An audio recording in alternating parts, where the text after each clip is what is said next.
Hello friends, Bigg Boss Yashmi అయితే నిన్న ఇన్స్టాగ్రామ్లో లైవ్కి అయితే రావడం జరిగింది. దానిపై వచ్చిన రూమర్స్ అన్నిటికీ ఫుల్ స్టాప్ పెట్టడానికి అయితే యష్మి అయితే లైవ్కి అయితే వచ్చేసింది. లైవ్లో అయితే నిఖిల్ కావ్య ఫ్యాన్స్కి అయితే గుడ్ న్యూస్ అయితే చెప్పేసింది యష్మి. అది ఏంటని తెలుసుకోవాలనుకుంటున్నారా? అయితే ఫస్ట్ నుంచి లాస్ట్ వరకు అయితే చూడండి, స్కిప్ చేయకుండా. వీడియోస్ చూడకుండానే మీరైతే కమెంట్ చేసేస్తున్నారు. సో యష్మి అయితే లైవ్లోకి రాగానే ఇంకా పృథ్వీరాజ్ శెట్టి కూడా లైవ్లోకి వచ్చేసి హాయ్ యష్మి అనేసి అయితే పెట్టేశాడనమాట. ఇంకా యష్మి పృథ్వీ అయితే కొన్ని జోకులు అయితే వేసుకొని నవ్వుకున్నారు. అలాగే యష్మి అయితే ఇటీవల యూట్యూబ్లో అయితే చాలామంది తనకి పెళ్ళి అయిపోయింది, అలాగే పెళ్లిపీటలు ఎక్కబోతుంది అంటూ వీడియోస్ అయితే పెడుతున్నారు. కానీ అందులో ఎలాంటి నిజము లేదు. నాకు పెళ్ళైతే మీకే ముందు చెప్తానండి, అసలు పెళ్ళి అలాంటివి ఏం లేదు. కొందరైతే ఫేక్ థంబ్నెయిల్స్ పెడుతున్నారు. ప్లీజ్ కొంచెం ఆలోచించండి అలాంటి ఫేక్ థంబ్నెయిల్స్ పెట్టే ముందు అని యష్మి అయితే చాలా స్వీట్గా చెప్పింది. అసలు యష్మి లైవ్కి రావడానికి గల ముఖ్య కారణం నిఖిలే. ఇంకా యష్మి అయితే నా ఫ్యాన్స్ అంటే నాకు చాలా ఇష్టం.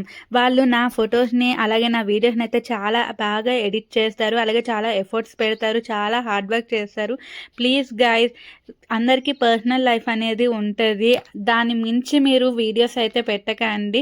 నిఖిల్ నాది లవ్ అని పెట్టి ఎడిట్ చేస్తున్నారు, అలా పెట్టకుండా జస్ట్ ఫ్రెండ్స్ అని పెట్టండి. నిఖిల్ కూడా దీనిపై మీకు అయితే క్లారిటీ ఇస్తాడు.